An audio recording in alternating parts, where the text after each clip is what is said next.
I'm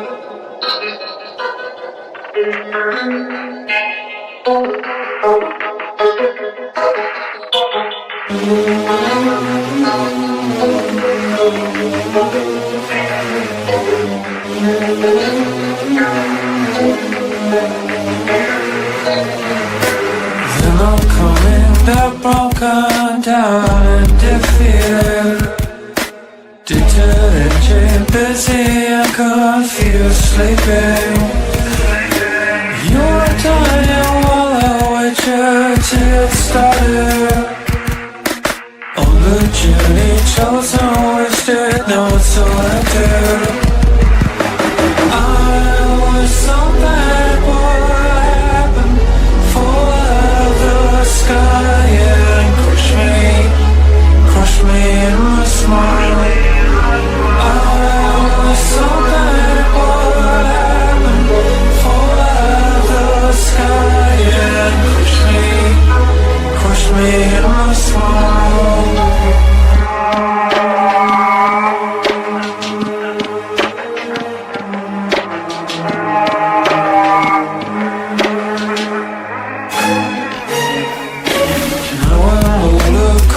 Sober, sad and jaded.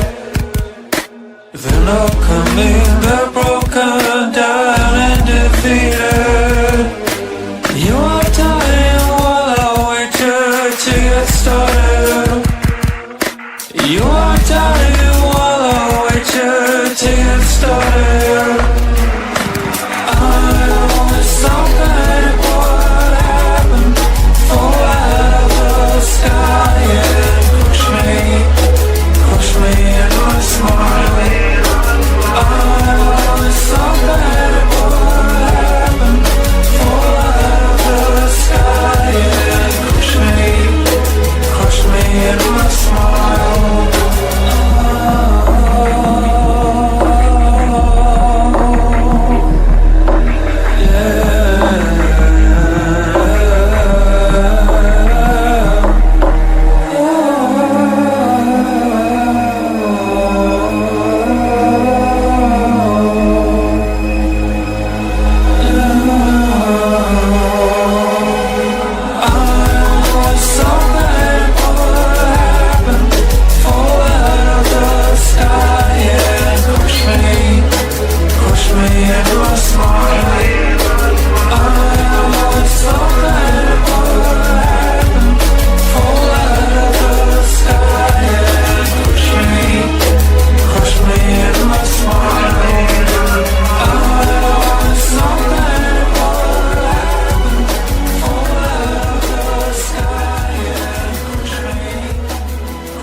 I'm a motherfucking unicorn, a one-of-one. The vibe being of love and light, the enlightened one. My karma is interstellar, I live by truth. Fighting evil, my scars are living proof.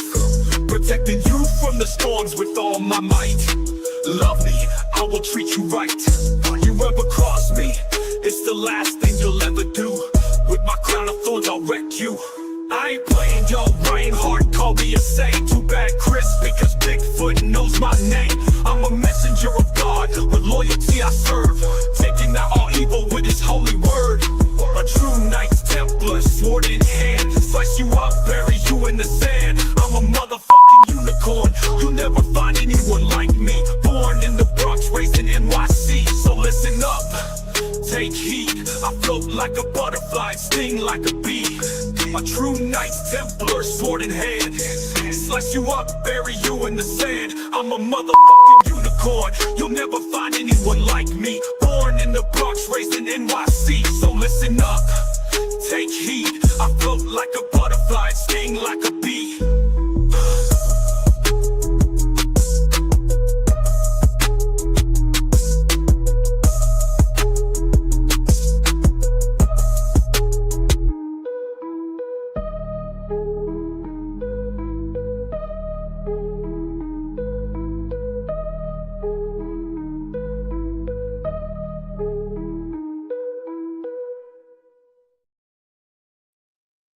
Hello.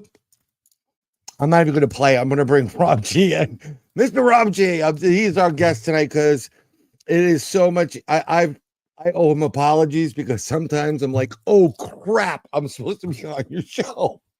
So Oh, Rob, good. Mr. Rob G, welcome to the broadcast, Third Eye Live. Thank you. How are you Glad to doing? be here, Sir Bryan Bowden. Man, it's an honor and a privilege, and I'm so glad to be here, man.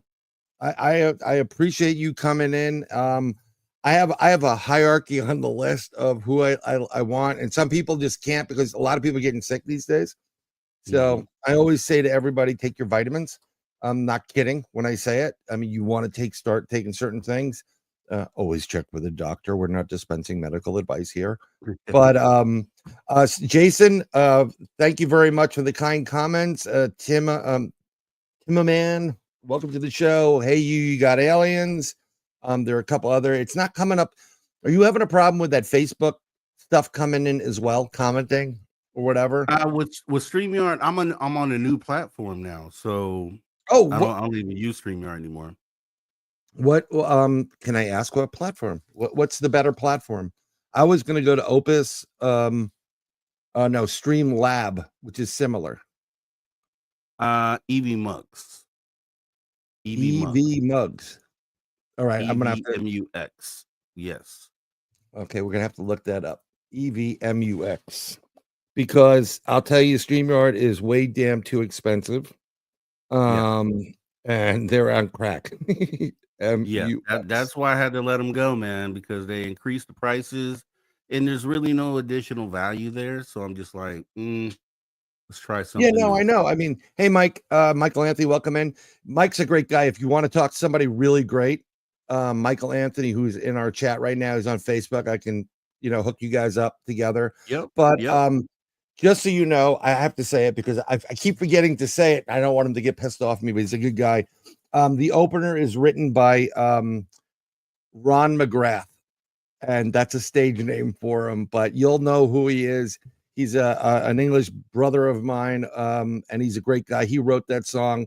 A matter of fact, when I heard it, I go, dude, if you get a show, that has to be your show. That's your show music, and I'm like, dude, it's great. It's he did a softer one, but this was like he had a little extra, technology to it. And I was like, that's your show song. Either at do it at the end when you're going out. I said, can I use it for my show? And he's like, yeah, go ahead. He was good. And then I figured everybody, like, do you have your own like theme music? Like, do you have your own song when you enter a building? You know how Tyson used to come in? Oh yeah. Yeah. I'm gonna knock you. So that's where the Bowden rap comes from. You had the awesome, I'm sitting there jamming to the intro. I'm like, okay, Bryan got his finger on the pulse. That's exactly how you want to get a show started, man. So I was pumped up listening to that, and I'm ready. Let's do it. And then people were debating, like, dude, you're not gonna put that rap on. I'm like, well, yeah, I am, because I'm a motherfucking unicorn. That's where it came up with. I was talking to somebody about it, and like, you're not like anybody else. I said, no, no, I'm not. I'm a 101. I'm a motherfucking unicorn, and that's what I am. Right. That's what everybody should be. So, hey, Drew, right. And Mike Anthony, Mike, you got to get him. You got to get on Mr. Rob G's show, SOR, and whatever the other show. So we'll get into that in 2 seconds. Everybody's here for Rob, by the way. See, you don't understand. Well, I met Rob. It's like, Dave's calling me up. Rob needs some help on the weekends. And I got to be honest, you don't need help. You are freaking awesome all around. No smoke, no, as they say now, all my kids now, my daughter, like, no cap. Okay. I don't want to come up with that. It's like, no cap, like, man. Yeah. I got to go into like, is that like Bet? Growing up, is that Bet? The 80s stuff? Bet. Yeah, Bet. Okay. Yeah, you got it. Yeah. So, well, I'm hanging out in the 80s. We're hanging out doing our thing and whatever. And all of a sudden I hear this guy's voice and I'm like, I know that voice. I know that is. And I look up and I'm like, that's Chuck. And I fucking look on the screen and there he is, Public Enemy. And I'm like, Holy shit, he did it. Sir. So I knew Chuck D growing up and a couple other guys because I was born and raised is what they call it, the Boogie Down Bronx, home of There rap. you go. So, That's but awesome. I'm yeah, so that's why I I'm did env- I'm I wrote that the I'm rap. envious of that too, man, because I'm a hip hop. I'm actually a musician and had a career in music and hip hop. And yeah, that's the mecca, man. So you're blessed to be from there. I'm jealous. I was, you know what? It's really well, it's a good thing I grew up there. We became feral on the streets and stuff, and I wanted to music too. I listen to everything. So, I Me mean too. Yeah. everything. Like my Yep. love for classical music is because of Bugs Bunny. Okay, Yep. you know it's so I mean I listen to rock, southern rock, rap. You know hmm some of the hardcore stuff too. That when they see that, like, aren't you a little bit light to be listening to? I'm like, no, you know. No. One of my favorite Music is is Music is universal. It doesn't have any color to it. It's a soundtrack to life, especially depending on where you may come up from. And I'm open to all music just same as you. I listen to everything. There's no limit. That's why I have these posters that I have up here because I want everyone to know you can't box me in. You can't put me in a box. And sounds the yeah. same thing like you. You're a unicorn, and I feel the same way. It's just the way we have to be that way, and we have to. It's not an arrogant thing. It's the truth. You're never gonna meet anybody like me. You're not. Yeah. I'm one of a kind. I could be really, Yeah. really great to everybody, or I could be, like everybody's like, "Oh, you're such a nice guy." I'm like, "No, I'm a good guy. I can be nice, right? But you know, don't let other things come out because I wasn't the nice guy growing up all the time. I learned my Yeah, lesson. dude. Well, New Yorkers are known or have been known to have that rough edge to them as well. So, and it's just normal, right? It's just normal life out there, and you're not apologetic, and you speak what you feel, and that's what I love about it. When you came to the show, to go back to that, that was so Right, awesome for me because I was still figuring things out, still trying to formulate this new thing that we were doing over rebuilding after hours and right. you were that edge, right, that I needed there, man. It was so awesome to have you I come in and do that for me, man. Now I feel really bad because there's a couple of times I'm just like, I'm just you coming on, and I'm like, I'm really trying. I am so tired. Yeah. Sometimes, I mean, I did Dave, because I'm friendly with Dave, and he calls me up. He texts me like, um, my guest bailed, and it was like Tuesday, like early Oh Tuesday. yeah. Like, and I'm like, yeah, I'm good. I'll come on. And so I come on. I mean, I could do that. I sat in. Unfortunately, when Butch Witowski passed away, a really good friend of his and mine. I mean, I miss Butch on a daily basis. He was that great a guy. Um, I was filling in his slot, and it was like Butch and I used to have a really. I mean, I wish we could have recorded those conversations because it would have blown the minds of so many people, especially the ones that listened to what he was saying, because we were really, what's the word, simpatico. Like, I didn't believe in the UFO realm. Everybody's like RH negative, RH. I'm like, it's not the RH, brother. It is the blood type. It is the blood type that is the key. The RH is BS. It's Yeah. someone pulling shit out of the air. See, you can curse on this one. You can't do Oh, it. Not to nice. say you're going to, but I know Nice. in Space Out Radio, I got to be like, okay, get my censor button up. You know, I wouldn't do that to Dave or you guys or whatever. Um, but yeah, I think chat is a little bit mixed up. It's on both channels, so it's StreamYard, and ever since they got bought by the whoever it is, it's gone. Mm, So I got yeah. to figure all this out again and upload stuff. But I appreciate it. I mean, like Dave asked me at one point, long before I ever met you. He's like, "You want to do? I want you to do a show on Space Out Radio," which I appreciated. You know, and I'm like, I really wanted to do it. It's that I'm on the East Coast. It's 12 to 3 in the morning, which Right. means I really got to be there about 11:30, and I ain't getting off until about 3:30 if I'm close. and my kids were too young for that. I couldn't do it. I mean, if I moved to the West Coast, I would, no problem. And I regret it, by the way. Here's the key to that, though, Brian, But- Sir Brian.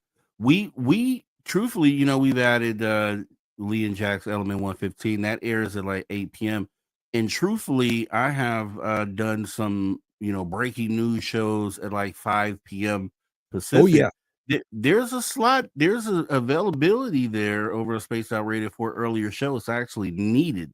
So shoot, if you even streamed your channel over to Spaced Out Radio on these earlier shows, I'm sure that could be a thing, and maybe that's something to look at.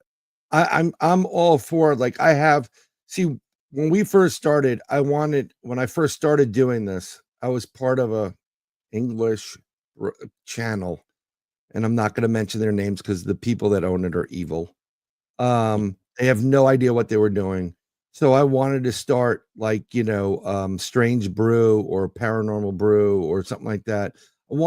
The way I wanted to do my show is I'm going to bring on people, great guests, but I wanted to do it like a morning drive time, right? Fun. Like some of the fun, it's like, you're half asleep and all of a sudden they're doing these crazy calls to people. And it's like, okay, I can get through the day now. Because I do a lot of humor. I can be serious, but when I'm serious, we're all screwed. Am I wrong? It's like, yeah. You have the right idea too. The morning drive time. I had this right now. I feel like I'm in embodying the spirit of Sir Brian Bowden, because it's been said that you're the man with 10,000 podcasts. Yeah, it was posted. Yes. Right now I'm doing about 4, but one of the ones that I have in the oven right now is a morning show, because it is needed in this space. So 100%. I'm with you on that. I'm 100%. If you want to get together on that, you let me know, because I have that formulated already. So if you go forward with that, let me know. This is where I'm at the advantage, because technically my morning is 3 hours ahead of you. So if you're talking like, like I'm just going to use 8 o'clock in the morning. That's 5 a.m. for you. And if you leave, if you sleep late or you miss something, it's gonna wreak havoc on a whole bunch of stuff. I'm but open. it would be fun though. I'm open. See, I just did a show last night that ended at 2 in the morning here Pacific, and I have a late night calling show that I do once a week.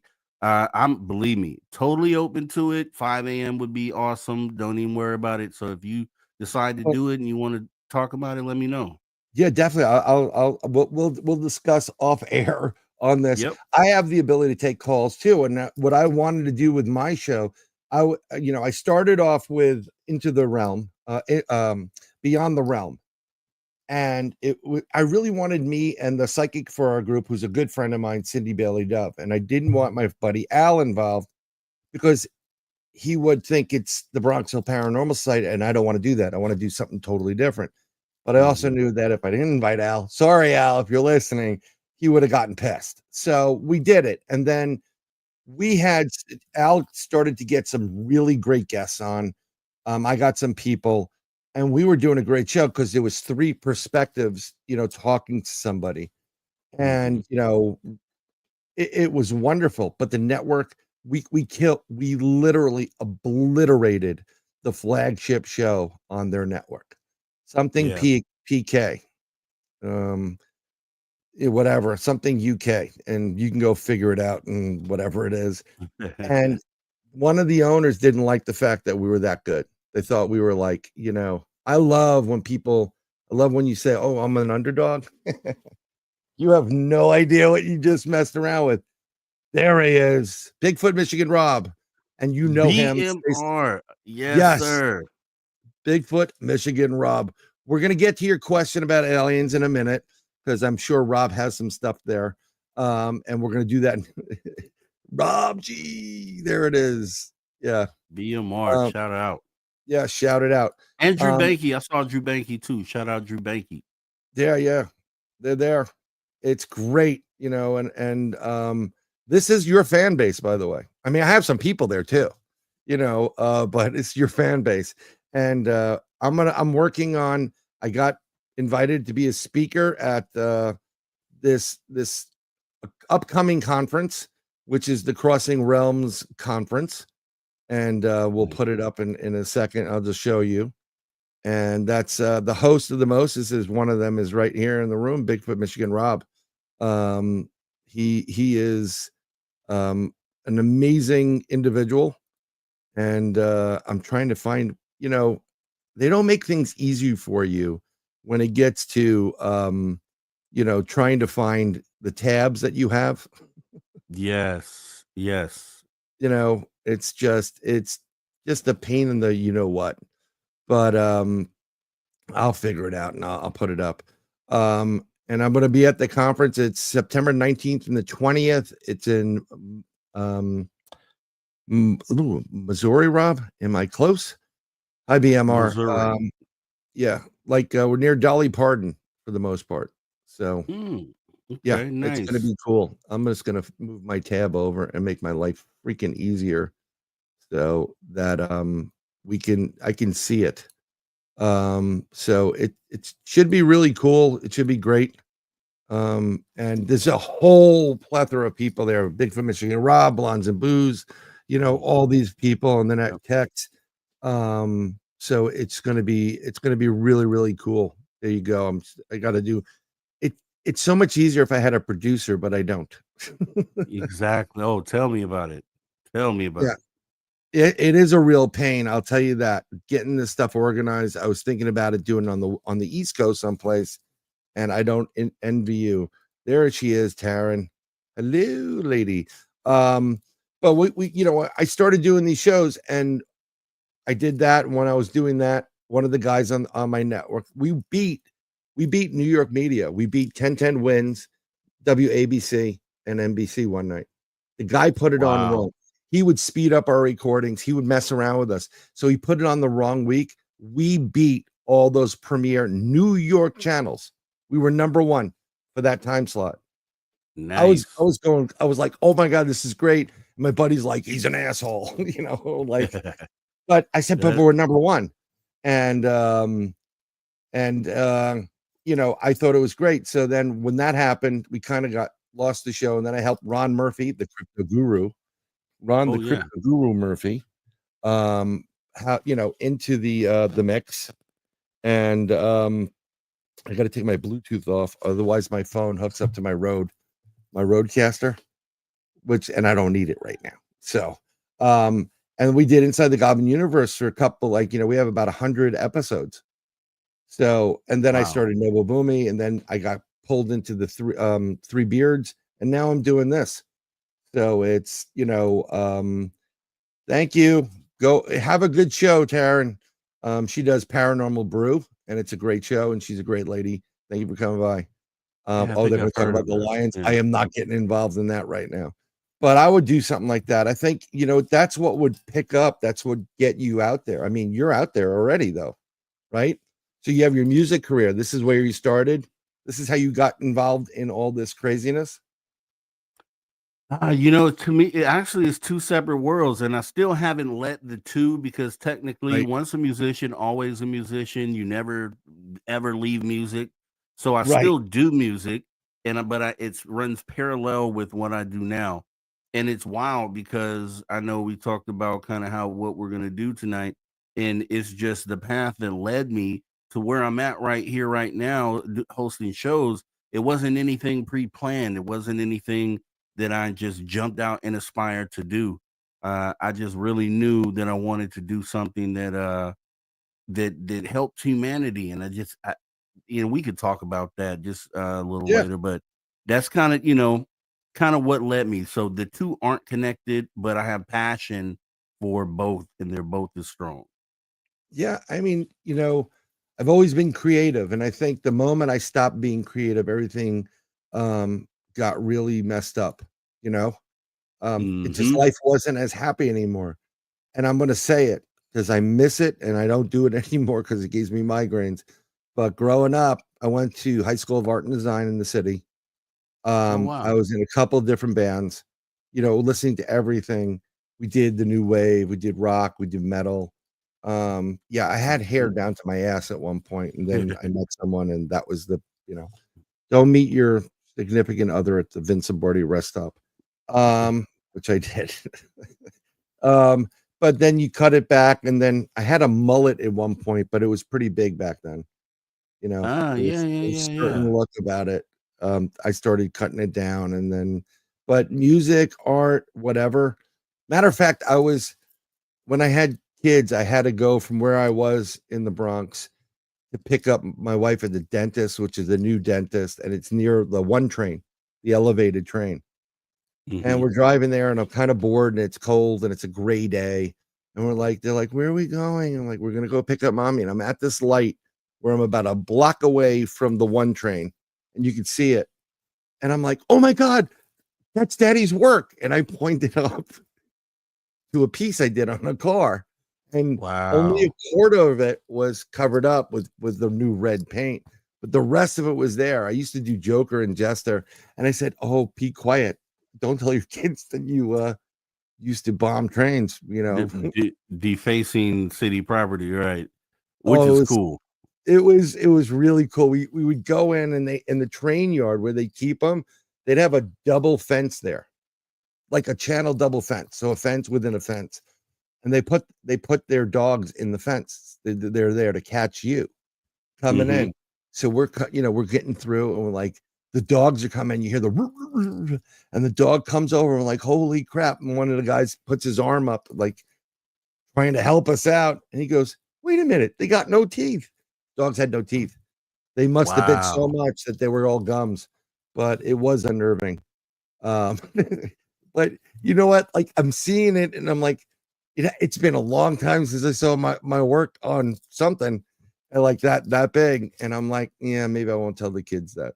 You know, it's kind of like the kids. My daughter the other day says, "Dad, were you ever arrested?" I said, "Yeah, we're not talking about it," and I walked out. Yeah, it's Stupid things. when we talk about that type of art, because it's just what it is more than defacing property, is art expression. And anytime I see some of those the big trains, the locomotives passing through Yeah. town, and you wonder like what was the artist that created that? You know what I mean? So there's a lot of that, a lot of wonder, and a lot of appreciation because it usually ends up being really good work. And it's like, Oh, I wonder if that person ever did anything with that. yeah. I have a friend of the that lives in my building. I've known him since he was younger, and my kids love him. And he represents a lot of street artists.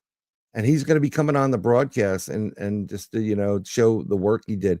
One of the things he's created, he's at the forefront of AI creation. Using AI Mm. to create certain things, not just sitting there and making like Joe Biden in a diaper, like whatever it is.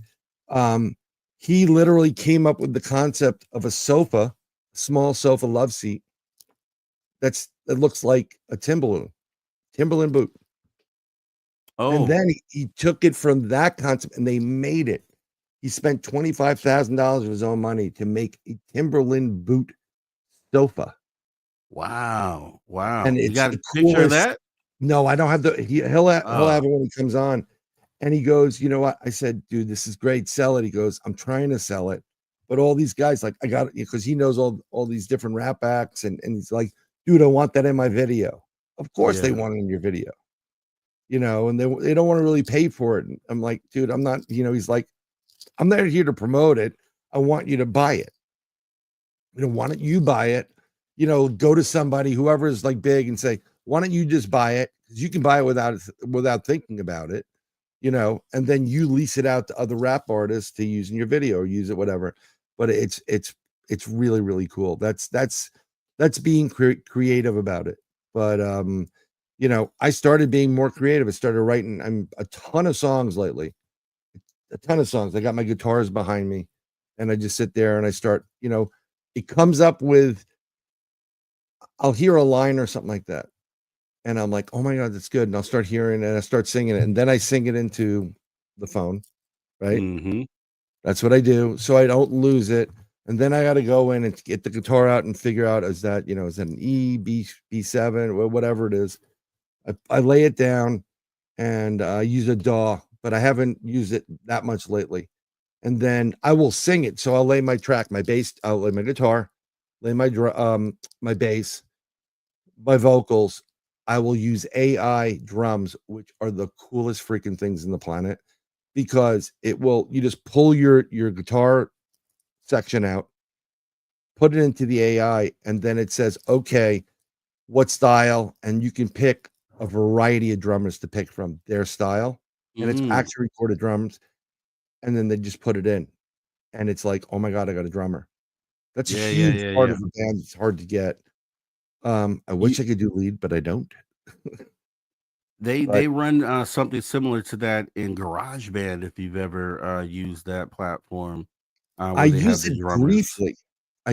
briefly. I didn't like I don't think it was intuitive enough. I love Mac. I won't go to a PC ever again if I didn't have to. With all the fades with Duran Duran inside. Yeah, yeah.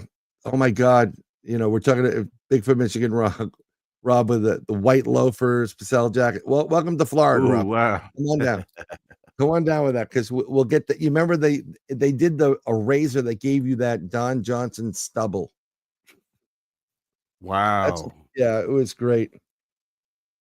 Yeah, Yeah, speaking of guitars, I have one right over my shoulder, right over there that I'm teaching myself how to play right now. very So easy way to do it. Yeah. yeah, let me know if you got any tips on that because I'm just practicing chords and things of that nature. And I'm good at playing by ear. Most of the instruments I played by ear, so it's easy. Even though I learned how to read sheet music as a young kid, playing the saxophone and Oh, instruments like that. So yeah, yeah, I've touched a lot of different things, violin even. so, Uh, so yeah. So have you played hot cross buns?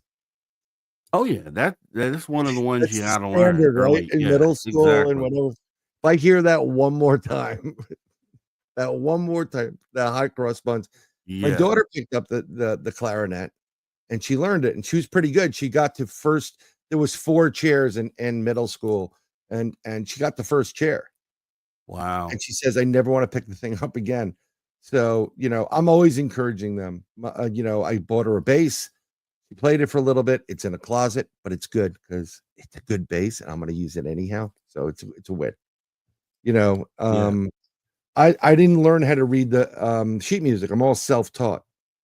So Okay. I wanted a guitar as a young kid. Christmas, and my parents bought me a guitar. They bought me the wrong type of guitar. They bought me a classical guitar. So that's the wider body, the nylon strings, and everything you played on it doesn't sound like what you wanna play. So I Mhm. went out and I bought a Hondo guitar. Never heard of them, have you? It was No. $99 at Sam Ash, and the action on it was, like, that high, and I think the Nazis created it because by the time you're finished playing that, pressing down, I mean, you have calluses up the wazoo, Oh, man. you That's know? what I learned. That's what I learned about playing this guitar is, I got that first layer calluses and kinda worked that off. My fingertips were hard as a rock, but, I got past that point. It's something you have to develop. It's just part of the process. Oh, yeah. I mean, I as soon as I bought that guitar, the first song I try to play the Eagles, for example, like Hotel Cal anything the Eagles, Already Mhm. Gone, right? It never and I did it with, like, tabs. So you get the dots, and you figure out what's an E, what's a G, D, Oh, whatever. yeah. And I'm like, "This does not sound anything like it should." So I went and I found a band called America. I don't know if you guys are familiar with it, No. but, it's a '70s band, great band, and I started learning to play the song "Horse with No Name." It's 2 chords.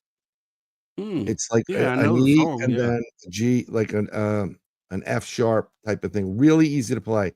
And I'm like, "Oh my god, this sounds like it." It's 2 things, boom, boom, whatever it is. And then from there, I just started noodling. So, and anytime I had a free time, I'd just sit there and just start noodling, playing "Well, that sounds good." And that's how it is. I can't do lead just yet. I'm working on scales. I can hear the lead in my head, or like when you create your music, you're creating music. When you're creating it, um, do you hear it first, or do you put it down how you're putting it down? Because Yes, I okay, hear it. I, you hear it first, and you're like, okay, I got this going. Yeah, I hear it, and that's one of the beautiful things about music and being a musician, and when you're creating, is being able to take that thing that you hear in your mind and then to make that physical work. You know what I Right. mean? That's the beautiful part of it. And that started for me. I was like 9 years old, and my mother bought me a Casio keyboard, and Yes. I was immediately playing things from the radio. All the favorite songs, I was playing the melodies by ear from the radio, and that's kind of when she knew, okay, yeah, you're getting into music, and it went from there. Yeah. You know, I think that's how it works for me for the most part. Um, you have all these things, and it just comes to you, and then you start like, oh my god, this sounds good. This sounds good. This sounds good. This sounds, it's craziness. That it does what it does. But what are your go-to make your music right now when you started doing it? Are you doing the Casio keyboard, very 80s, right? 80s, 90s, Mhm. whatever it is, in all seriousness, but it had a great purpose. Do you use drum machines? Do you use what are you making? Currently, Because yeah, yeah, currently I use a range of things. I've used ASR 10 keyboards, I've used Triton keyboards, MPC drum machines. I have a little combination of both right now. It's a MPK, which has the MPC pads, the drum pads, plus a thing like 26 keys. So I'm using that right now just for because of the space that I'm in. Pretty much anything. I'm willing to pick up and try anything because if you right. know music, if you know keys, there's only certain amount of notes, and every instrument plays those same notes. And it's as long as you know that, then coming into it, you could pretty much play anything. So the music you're playing on after hours, okay? Oh, That after means hours. yeah, because I got to be honest, holy crap, it's good stuff. I wish Yeah, there was a way after like hours. people could raise their hands and chat. Like who likes the music? I mean, everybody in all the comments when we went, you go to break or you do the thing and you throw that stuff in there. I'm like, dude, Oh, this is yeah, yeah, really, yeah, really yeah. good. Those I thought about using my own work, but I don't. I just for that I pick out of a music database, but it reflects the styles of music that I indulge in and that I appreciate, right? So that's why you get a little headbanger rock sometimes, you get a little jazzy something sometimes, you get a little country stuff. Sometimes you get it all. See, it what you're getting there is not me playing, but you're getting a reflection of all the things that I indulge in. Right. I mean, because I remember listening to it and I was like, oh my God, this is freaking out of this world, you know. Um, and everybody's just loving it because it's loud. I use these like the old type of monitors Hmm. because it's just easier than you know the cans. I mean, the cans are good because you can get like really good sound from them. But sometimes if you're not, you look like Princess Leia, Yeah, yeah, exactly, online. exactly, And I'm just exactly. waiting for, what do you call it? Dave's comments, Princess Leia. When I said I have a new podcast, he goes, "Go figure," because he's like, Exactly. yeah, Rob G definitely elevated SOR, and that is the truth. And Yeah, you really you've added depth, and there's a lot more to it now. You know, yeah. your skills interviewing are really, really amazing. and Thank you you. could pick it up and pull in, like when Dave couldn't get to get to SOR for what I brought, I told him about Evan B. Stone, which is the director of photography, Josh Gates, whatever, and Jack Oh yeah. Vasey, who does out of this SVJ Experiencers or Explorers. Great guys. Yes. I said, you guys got to go on this show because I personally believe, I don't know anybody else in the audience that's paying attention to it, but that's my go-to. Really, Spaced Out Radio is my go-to for information on the genre, because I think you guys are doing a lot more than Nori, believe it or not, and stuff like that. I don't really think. Don't get me wrong, I'd love to be on Coast to Coast to promote whatever the heck I want to promote, but I think you guys have a better edge to it, and everybody really should be listening to it. Yeah, I appreciate that. And yeah, and I agree with you. Just looking back, Dave has his lane and he's really great in what it is that he does. And I learned from him as well as being a radio broadcaster because I know radio because I've dealt with radio for many years. And I know the urban side of radio as well, which is kind of what I bring to the after hour show along with rock and all that. So I think we're a good yin and yang as far as that goes Yes. on the channel, and you get a good variety. And I had to rebuild the show truthfully because a lot of people know, it wasn't where it probably should have been the weekend show prior. But I think we got a pretty good product there now. And yeah, I don't know why the channel isn't more popular. I really think it should be, and maybe one day we'll get there. We are growing and going trending in the right direction, getting a lot of new people, which is awesome. And maybe we'll be there one day. I don't know. We'll see. I think you will. Two guests that have been on your show are in right now, Wayne and Michelle, from Michigan UFO Sightings and Paranormal Encounters. So that's Wayne, and that's the boss right there, Michelle. Shout out. Yeah. And Bigfoot Michigan Rob, part of that everybody that's in chat right now is part of what where Spaced Out Radio, and then that you have gotten your own groupies, which is always good. I Nice. think it's great. It's really weird because I get interviewed by a lot of people, and I'm 100% honored to be asked to be on the show. I really am. If you want to interview me, I had somebody say, well, I'm trying to get you on my show, but I don't know how to do it. I'm like, just ask me, just give me some dates. I don't care who you are. Turned out Right. to be a furry, but it's okay. I don't care. Which is really weird. And when I told my kids, you were talking to a furry, I'm like, yeah, he's a nice guy. I don't give a, it's not my, I don't judge. Only God can judge you. So like whatever it is. But it was Well, great. Yeah. let's talk about you for a minute because you have, you have a unique way of doing this as well, and there's a lot of value there, and maybe it's because you've done 10,000 podcasts and you've kind of figured it out by now. I think is might be what it is, but I think it's really, and here's really what a lot of people don't get. It's really about who you are as a person, and potentially life experiences, and just the person that you are, being where you grew up, and just the culture that you've encountered is a big part of what makes anything that you touch a special thing, right?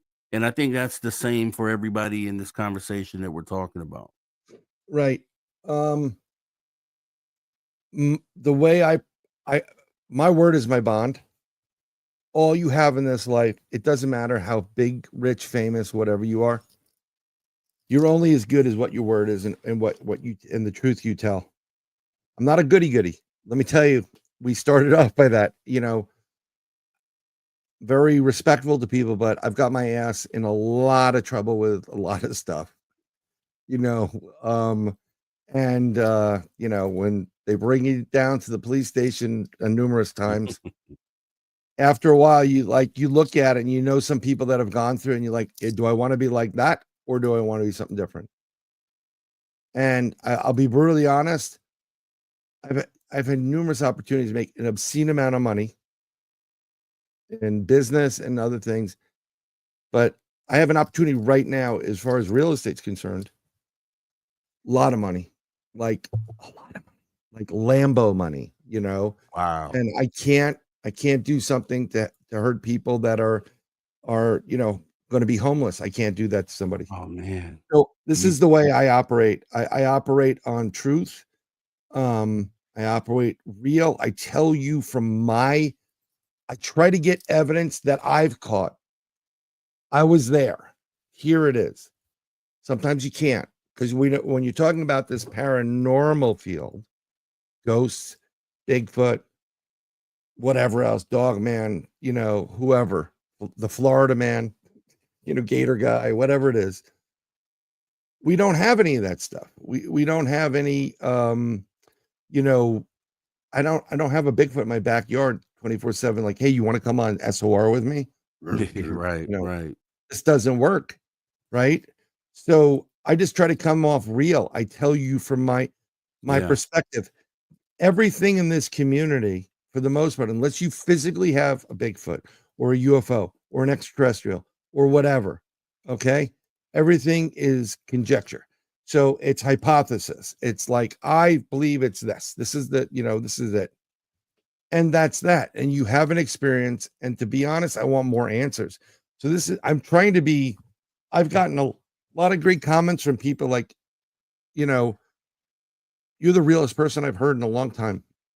Yeah. I'm going to tell you straight up, Dave probably still hates me. The whole disclosure movement with all this Tic Tac video and all that other crap, bullshit. It's Yeah, not I've heard real. you say that.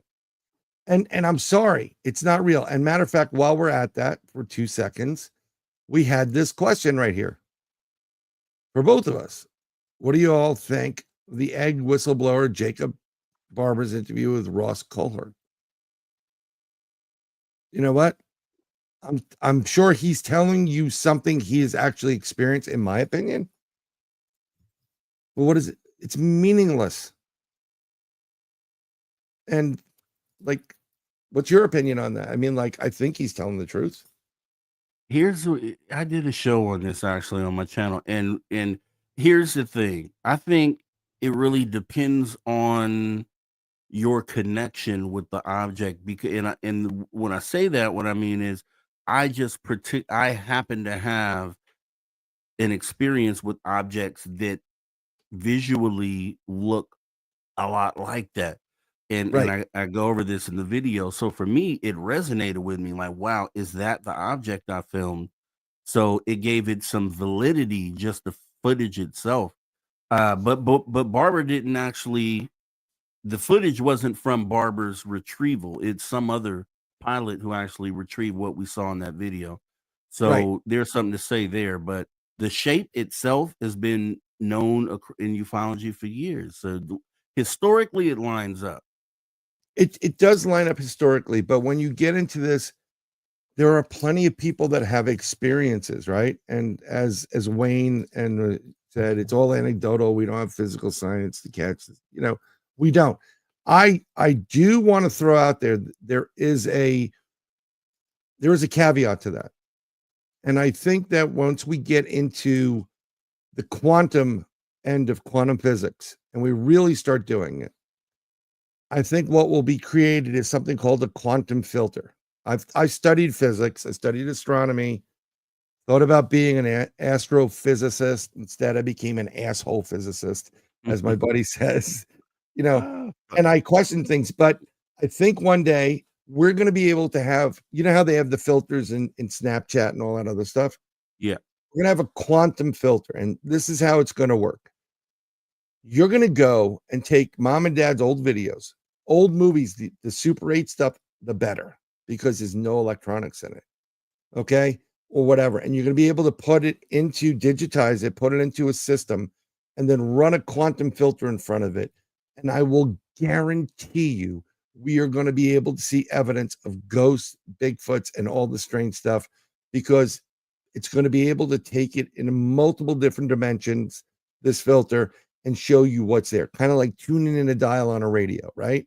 Mm. And you can find, the old school dials where like you had the dial and then you had a little fine tuning dial where you can really tune it in.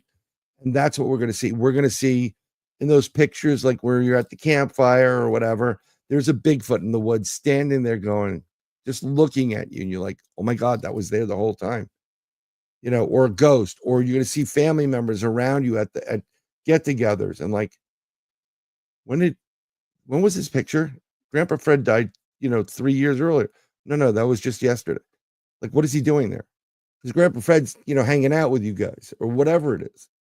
So I think we're gonna get to that point, but what they're presenting in the UFO realm right now, this disclosure stuff, you got Lou, who lies for a living and deceives for a living, who still has his security clearance by you. Okay? That tells me he's still lying and deceiving. Think about that. But I'm telling you the truth now. Then you got some other guys that, like Corbell, he wants to make movies, right? And then, everybody else is hearsay. Like like Grush. Nice guy. Thank you for coming out. I've interviewed 40 people. It's top secret, blah, blah, blah. You put them things. And now you're throwing people under the bus. I interviewed Hal and Wayne was there and Michelle was there. And of course, Bigfoot Michigan Rob was there. And now these guys are like, what the, WTF? I'm going to get screwed on this. And if you don't testify, then they're going to be like, that's suspect. So like, I just don't think we're getting disclosure the way people want it. They want that glory moment, right? I told you so. Yeah. And one of the biggest things that we always talk about is just the whole government involvement in this. I think if we disconnected from the government on this conversation completely, it was like, okay, you're going to show us or you're not, okay, and left them alone and kind of just sat with what we all have. I think we have enough there. And then if you look at, I don't know how you view the whole drone thing that's currently going on, but it feels like a moment of contact. I'm not sure if it is a moment of contact. I don't know if we just buffered. We did buffer. This is great. This is how it works in live TV. Let's see if we can get Rob there.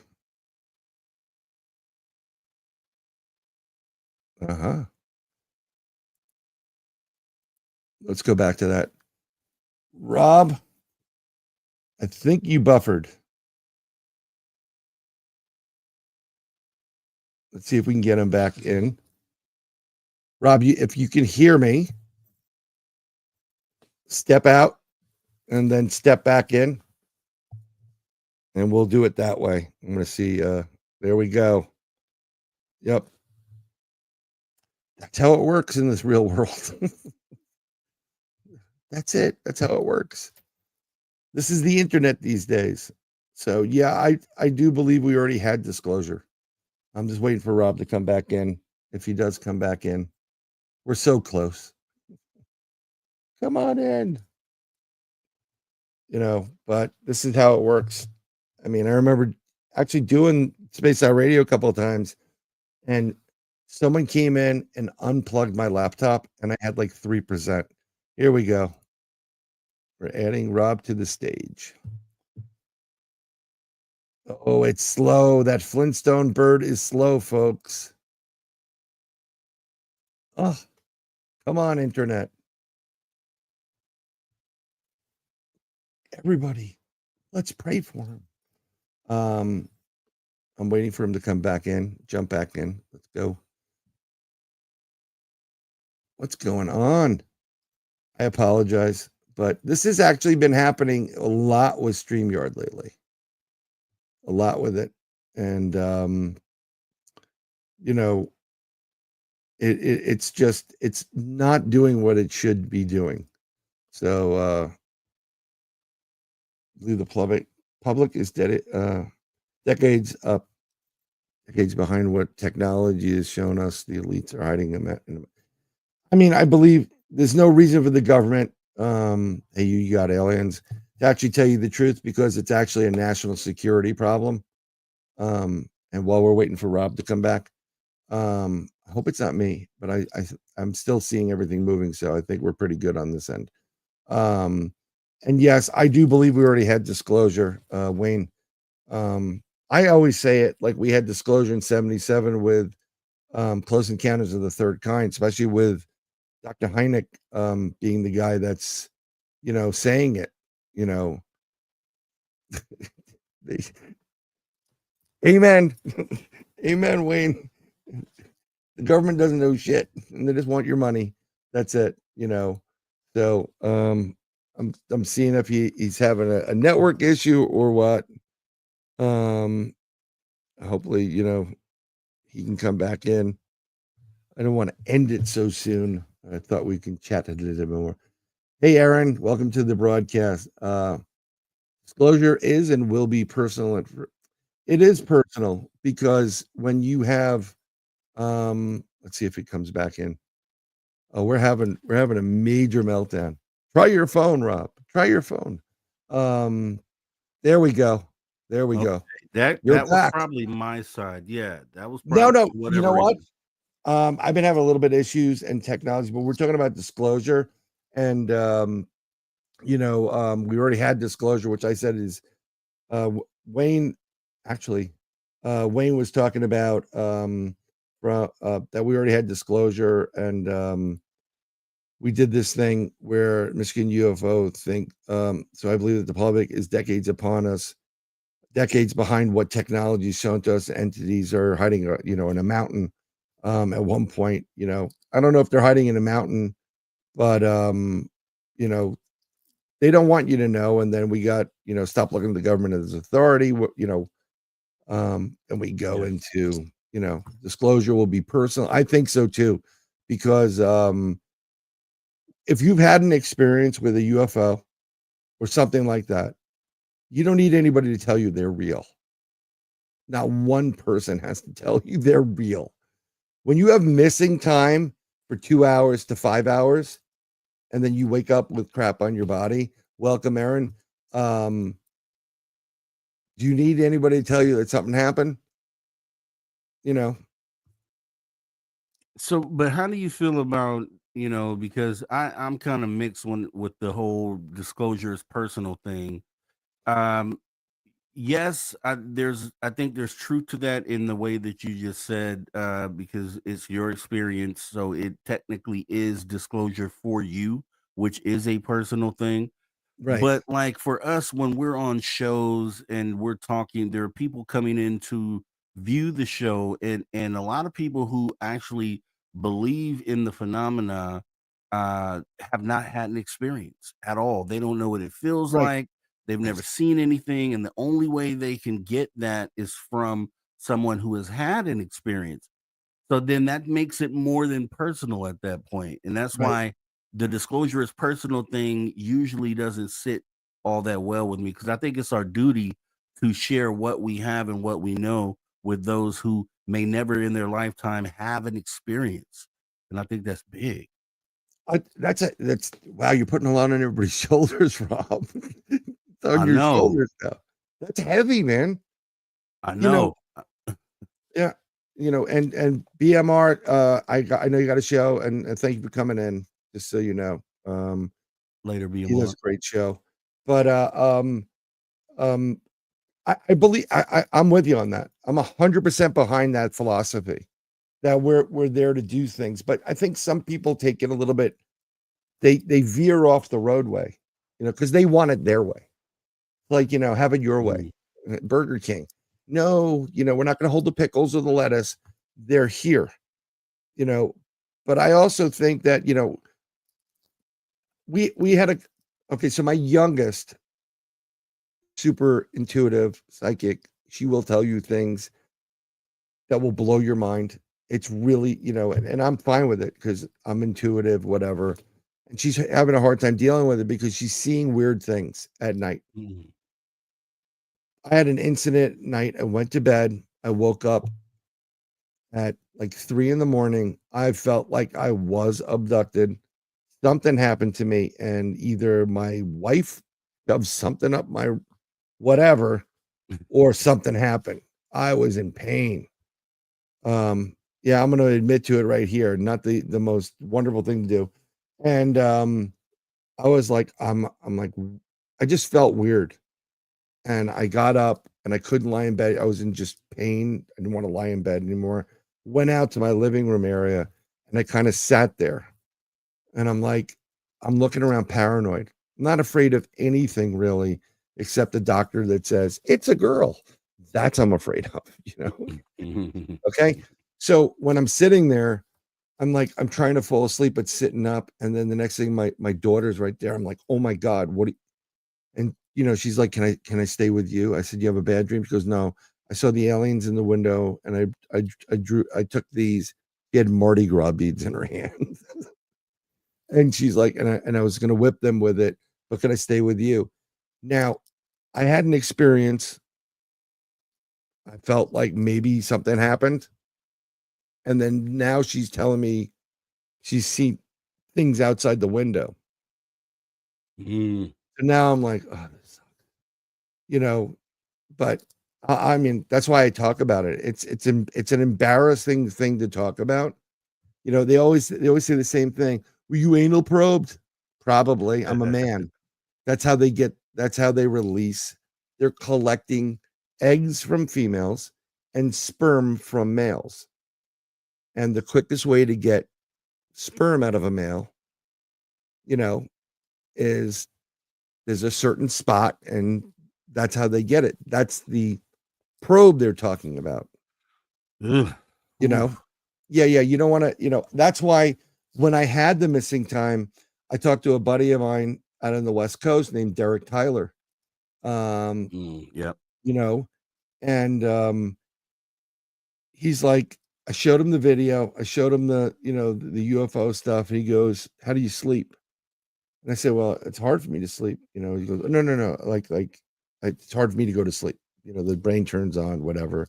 Kind of like with with music, you're sitting there and you're like, oh my God, that would be a great beat up. You just do, but he goes, no, do you have nightmares or anything? I'm like, no. He goes, don't get regressed.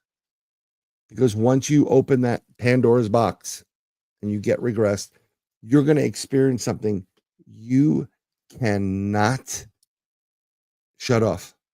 Okay. You can't shut it off. You can't get away from it. And then you'll never sleep.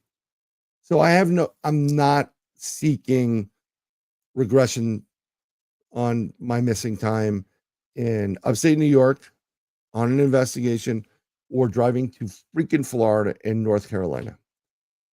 But on that one, all four of us were taken. And I didn't like it. I'm like, you can take the woman and me, leave those kids, don't touch them. So, but I guess we're the ambassadors. And Ambassador that's with the being taken part, yeah, and then being regressed. And I hear from a lot of people, like, for that very reason that you stated, that you may end up finding out some things about that you really don't align with, and that really bother you, may not be able to get over. But I don't know how you feel about the being taken, as far as it. I feel like, and I talked to Mary Rodwell about this, she's that great. I asked her, I was like, if you were to regress, if you had everyone in the world and they were like, okay, let's do a regression. I asked her, do you feel like most of the population would find out that they had at some point had contact with these extraterrestrials? She said, yeah, she agreed that more Yeah. people than not have likely been abducted and just don't remember it. And so the reason why I say that, Brian, is because I Yeah. wanted to know what you think about how this abduction process is supposed to go. Because it seems to me that when you are being abducted, that this is probably something you're not supposed to remember. The same way we tranquilize an animal and we're kind of gone by the time it wakes up. Yeah. It feels like there's a subset of people that end up waking up during the experience, which is how we have the accounts and stories. But there's a big part of the population that did not wake up during the experience. Therefore, it seems like there's only a small group of people that get abducted. I don't know what you think about that. So this is my years of researching this and talking to experiencers and having my own experience. People that remember, or they say they remember, versus people that are just, they know something happened. They're just trying to find out answers. I will state this. There are multiple different species of extraterrestrials. You've got ones that are, they, the mantis, the insectoid types, the like the reptilian types. You get ones that look like Chewbacca from Star Wars. There's a race of aliens that look like that without the side thing, bandolier. You have alba witches, which are smaller looking extraterrestrials. You have Bigfoot looking ones. Each of my personal opinion is, because this is what has been the main theme throughout multiple abductions globally for decades upon decades upon decades. These ETs have screwed up their own planet, and their race is dying. It's extinct. So they got to the point where we're doing stupid things, and they're either sterile or they're, not able to reproduce, or they killed everybody and they would just escape the planet. That last scene of a movie where they get to use the pod. Yeah. And what they're trying to do is they're looking for species of other races or other beings from different planets that will help them to rebuild their race. So it's basically an old school situation. If you took a middle school to high school science and you talk about genes and the body, okay, how is it a baby? Men determine the sex of the child, and we're blamed for all of it, right? So, and then what they do is, so if you have A and B copulate, and you do it, what's going to genetically happen is at one point you're going to have, more of A and a little bit of B in one quadrant. It's 4 quadrants. Then on the opposite quadrant, you're going to have a lot of B, a little bit of A, right? So alien, a lot of alien, less human, a lot of human, less alien. And then in one of them, you're going to have human from that union versus alien. So you can start breeding out all the bad genetics and just get alien. And I think that's what they're doing. And that is why there are multiple people. Abductions go back so many generations, it's beyond belief. They go back hundreds of generations because you have the right stuff to, that they're looking for. Now, again, we talked about Butch Witowski, and him and I thoroughly agreed that it's not the RH factor that's the importance.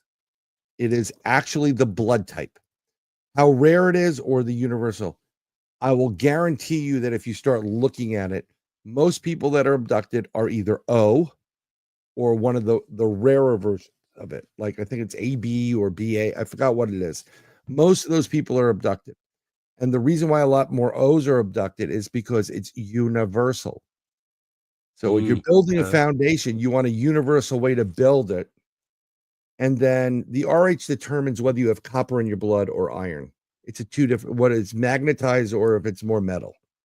That's what the RH factor is. Okay. Just so you know, I mean, I'm not a doctor and I don't play one on TV, but I'd love to. So that's what they're doing, and they're building back their races. Now, depending on your constitution as a human being, what you can handle, like emotionally and mentally, you're prepared for, they will then allow you to know a bit more. And they purposely do it because they do want you to go back and tell a message, stop screwing your planet up. We need you. All these races out here need this planet, and you people are screwing it up. That's why. I mean, they're being selfish. I don't believe there's a galactic federation. Sorry, folks, I really don't. I don't think there's a big table, and they're trying to figure out what to do with us humans. I mean, and that's what I think they're doing. Plus, there's resources there. Now, like you said, like, why do some people come back? Over time, there was a person I was very good friends with in New York State, and they said when I first started, they wouldn't let me remember anything.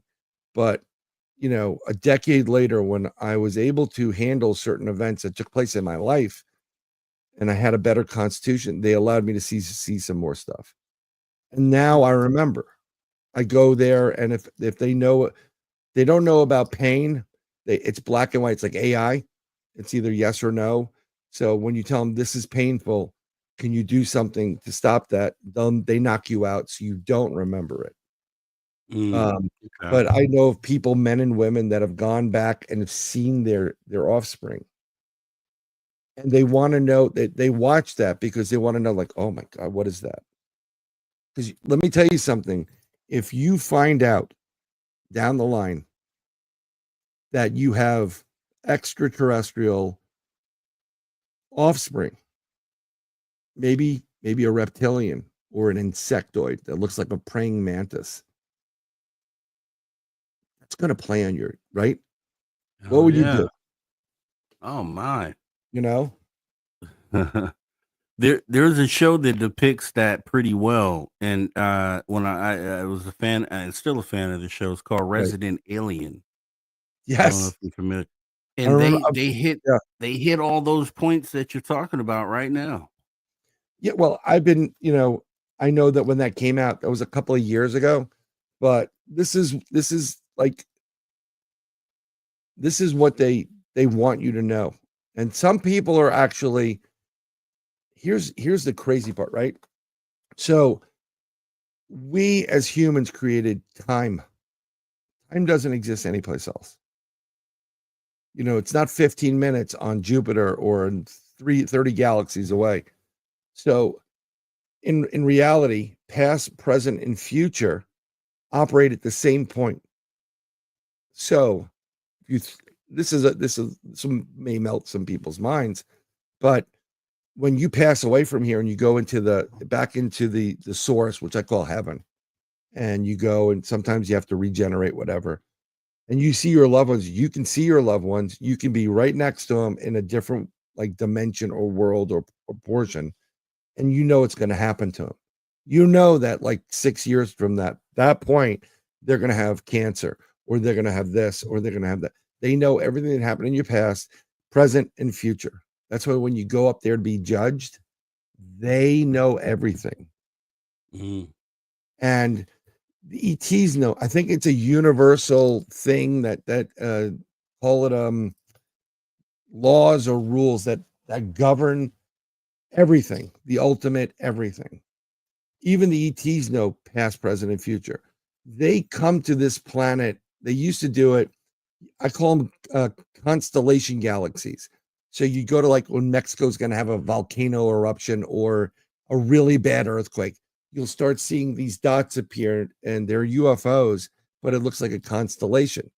They always in the 80s and 90s, they would appear when there was going to be a natural disaster. They knew it. And they go, oh, let's go there. Let's go there. Now, some people were saying, oh, they want to witness it. No, not necessarily. During a natural disaster, what is released? Energy. Different types of energy. What do these craft need? Energy. That's why they go into volcanoes, fly in and come out. Right? They're getting their juice, they're getting their fix. Oh, we're gonna have a thunderstorm, a really bad one. Yeah, we'll hang out here. Get hit by lightning. Now you juiced up and you go. So it's just that's what I've discovered. I could be right, I could be wrong. You talk about time there, and it's funny that you talked about that because earlier today, I was sitting thinking because my girl's birthday party is coming up this Saturday, Happy birthday and to you. exactly, and I'm thinking about birthdays, and I'm thinking about why are birthdays relevant, and I'm thinking about why we record. Is it part of is this one of the reasons why we lean on time and linear time as a thing? And I looked at the fact that it would appear on the surface that birthdays only hold value as far as hitting age milestones for things that have to do with society, like being 18 to be considered grown, 16 Yeah, to get your license, 21 to get the drink. be able to drink. Exactly. And then from that point forward, birthdays don't matter anymore. They only end up Oh, mattering for age discrimination down the line when you consider someone to be too old to do something. right. So I'm like, what happens in a world where we take away that, where we are not focused on, and everyone's just a person living life without that metric there to kind of dictate what time is? Does it then, does in that moment, does it take time, the relevance of time away? And then are we to back to understanding that that time doesn't really exist and it's not really a thing. You know what I mean? Yeah, it's crazy because um when you're a certain age up to a certain point, you're a child. And I think that they do that because you don't have the faculties to grasp certain things. There are people I've met that are 30 years old that are like, it's like talking to a 15, 16-year-old person. They just Yeah. don't get it. So I think that that's part of it. It's like we're gonna say that up until this point, that's when people kind of can be a little bit more responsible. I'm under the impression if you're 18 years old and you could be drafted, man or woman, you should be able to drink. That's just, Right. I mean, if you're able to give your life to the country, well, do whatever the hell Yeah. you want to a certain degree. But Exactly. but you get to a point, right? This is where it gets really screwed up. Um, if you're in high school and you're you know, a sophomore, right? With that year two, right? And you start Hmm. dating a freshman, or yeah, you start dating a freshman. After a while, what's going to happen is when you go to college and when you turn 18 and that person is still underage, that's Right. a bad thing in society because there are certain people here that can't control themselves, right? Right. And I've seen numerous people get labeled things that they are 100% not because of the anger from other people, right? Whatever, they want to get back at somebody.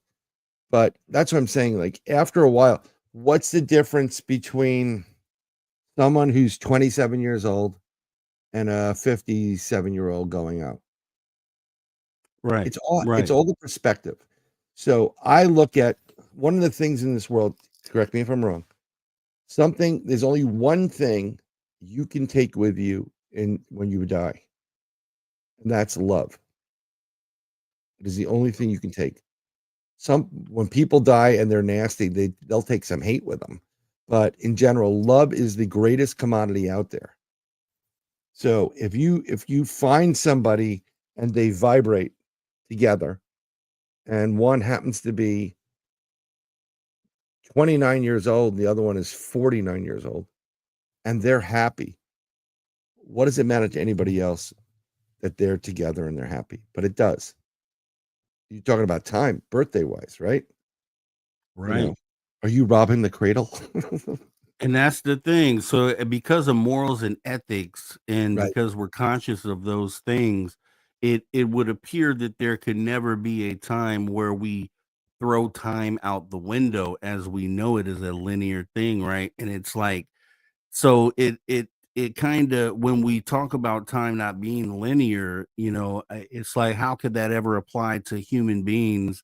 And maybe it's after we ascend, or I don't know, but I think that obviously for the ethical reasons, we need to manage time, and because Right. underage things and things like that, right? But on a level where, like you stated, 27-year-old, 57-year-old, I think you're just all adults in your, in the restrictions of age the ability to call someone too old to do something is kind of discriminatory, I guess, in the way that we deal with each other. And I see the issue with it, but I see why it needs to be there. There's a conflict, I and it I kind do of goes too. against that time isn't linear thing.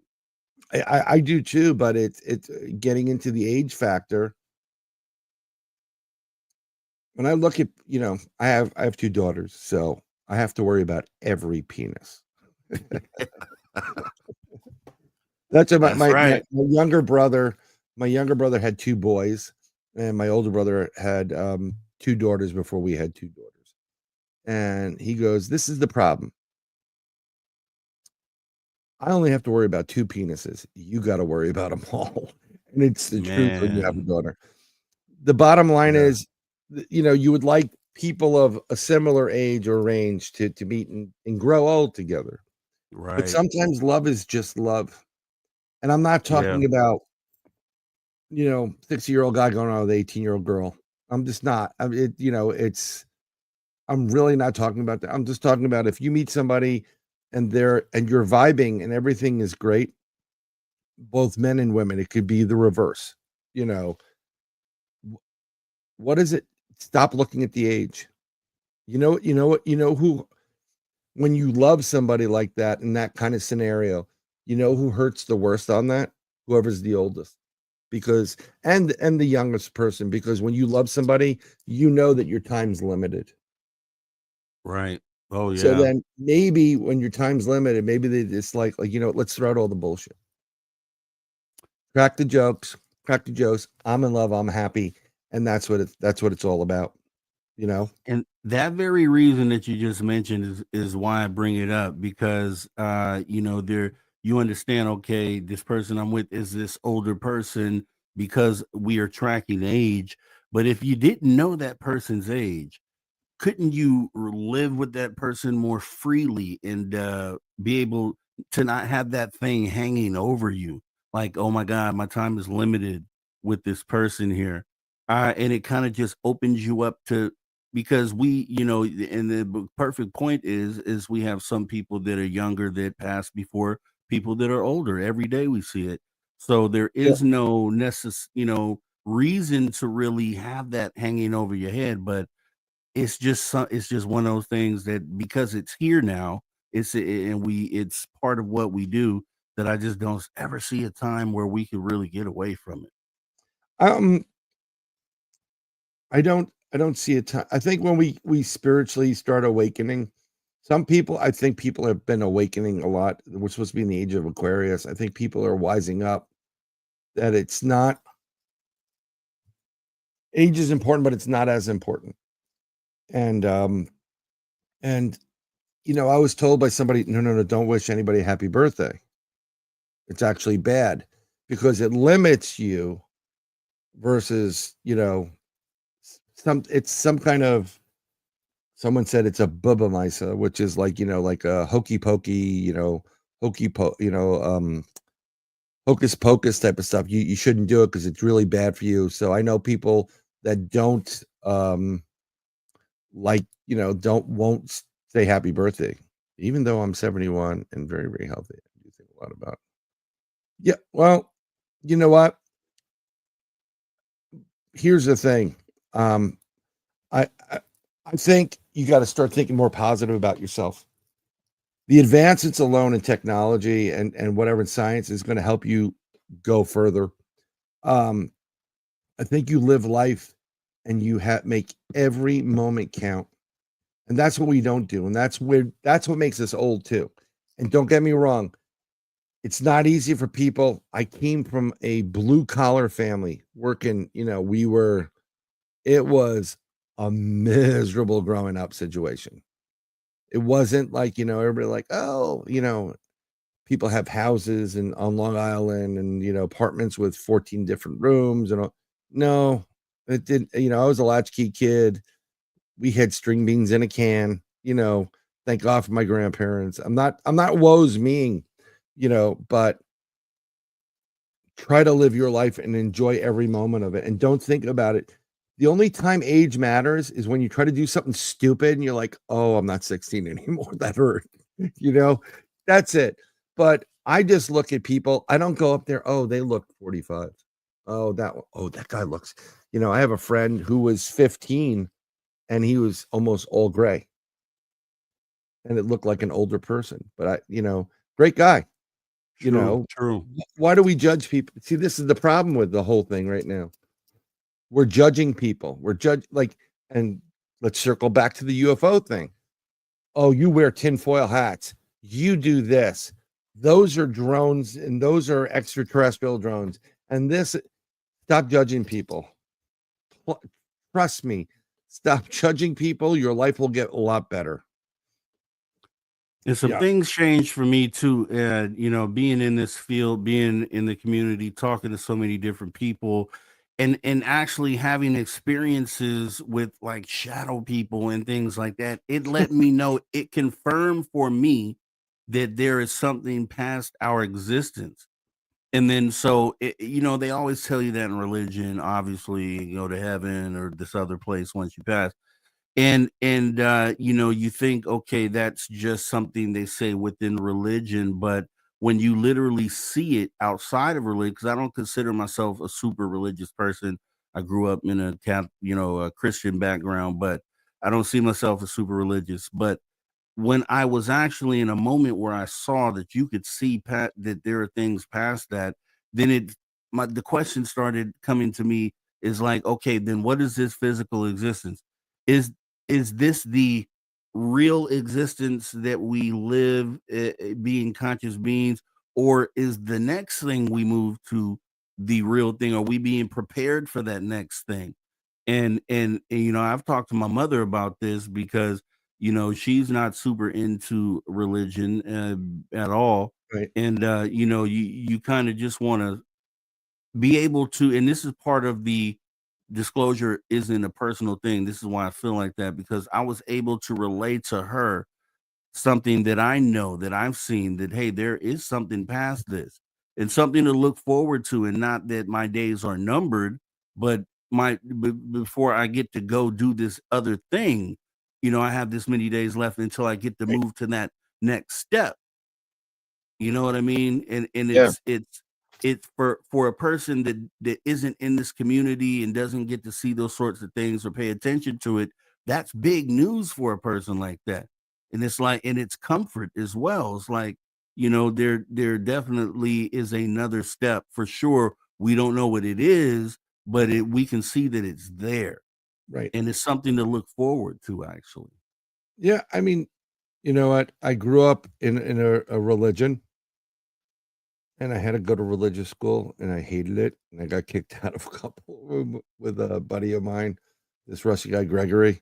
We got in trouble, but I'm actually an ordained minister, and, Universal Life Church, everybody can be one. I can ordain Wow. you right now. But, I've done some stuff for people on a spiritual level because they just like what I say and how I say it and how I write things. Um, I'm very spiritual, but I'm not religious. Okay. I'm super spiritual. And if you really start listening to what certain beings are saying, like we'll use Jesus as an example. Um, I think religion is a collar of control around your neck. You better be good. Give us some money. Better be good. Otherwise, you're not going. No. And if you listen to what Jesus was teaching or other masters that have come here, Buddha, do unto others as others have done unto you. All these different, these really knowledgeable, frequency, high vibration individuals. You don't need to go to there. God's there. And if you start listening to all that stuff, oh, we have the ladies from Blondes and Booze here. Hello. Um, and you take in the spirituality and you do what you should be doing. Like, look, we have a right self-defense and self-preservation.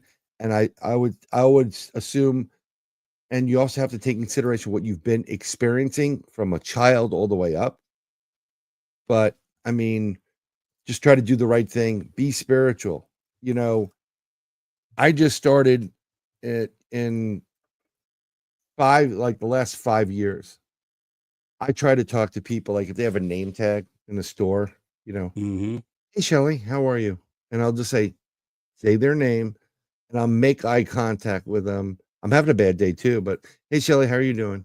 Thank you very much for your help. I really do appreciate it. You have a blessed day. Yeah. Okay. That's what I was doing. I didn't teach my youngest to do this. Damn, she's good, but she does it freely.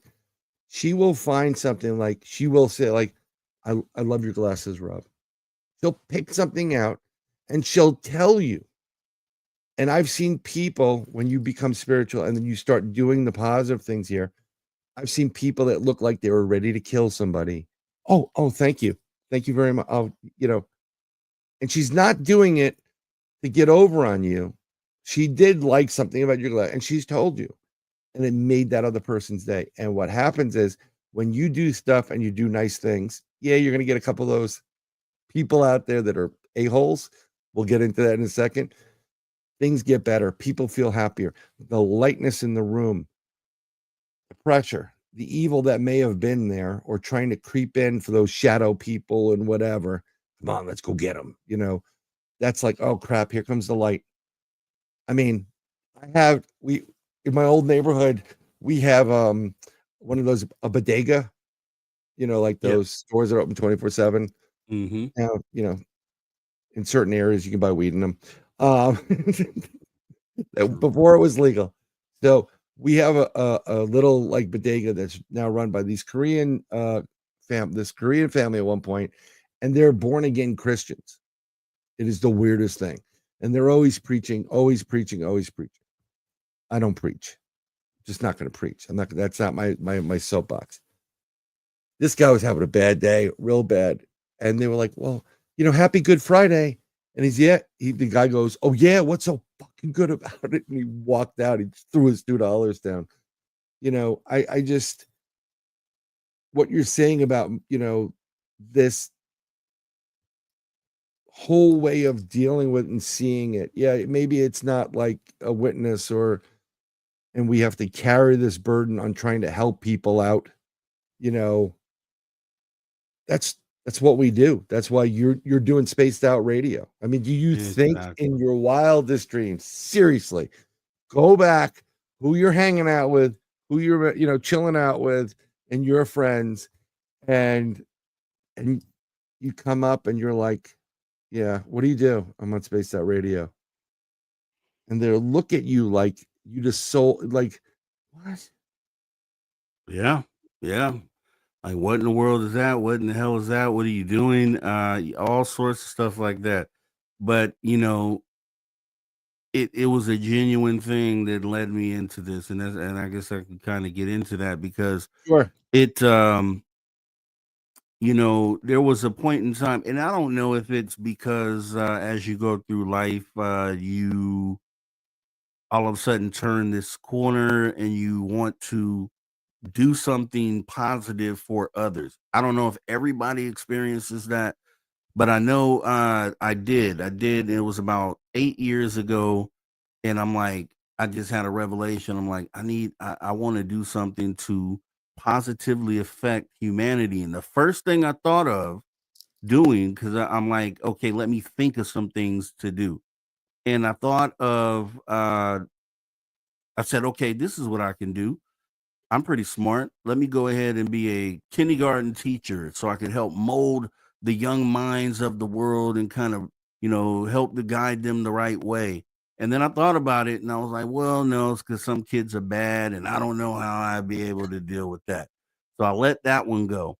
And at the same time, I had got the camera that I use currently for the after hour show is a DLSR camera, and I was Right. like, you know what? I want to start a channel. What am I going to do? And you look around, there's so many different subjects and topics on YouTube. and I didn't have a specific thing that I wanted to do. So the camera sits there for the next 5 years unused, and and I was led down this path. I said, okay, There you this is go. what I'm gonna do. I'm gonna stop trying to do things and deciding what I want to do, and I'm gonna let myself be led in a direction. And so I did that. And one door opened after the other, after the other, Yes. after the other. And then I ended up finding myself in a position where I was doing exactly what I'm doing now. Wasn't a choice. It was I was guided, and maybe it's the energy of the universe that knew that I needed to be doing what I'm doing now. That's literally how this happened. I had one experience that let me tell you about this, and this Yeah. was the mind-blowing one. Right before I started doing these shows, you go to Walmart and you got those people that sit out in the front. Sometimes Right. they're handing out religious pamphlets. And I don't technically really like engaging with those people. I just let me go in the store, handle my business, and leave. Right.